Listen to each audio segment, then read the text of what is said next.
Değerli izləyicilər, videonu bəyənib kanala abunə olun ki, hər kəs son xəbərlərdən anında məlumatlansın.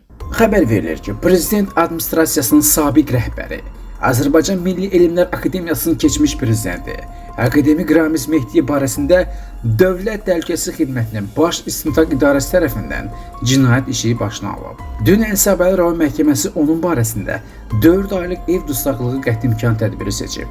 Məlumata görə, Ramiz Mehdiyev Azərbaycan Respublikasının Cinayət Məcəlləsinin bu maddələri ilə ittiham olunur. 278-ci maddə hakimiyyəti zorla ələ keçirmə və ya zorla saxlama. 274-cü maddə dövlətə xəyanət. 193-cü maddə cinayət yolu ilə əldə edilmiş əmlakı leqallaşdırma, yığılma.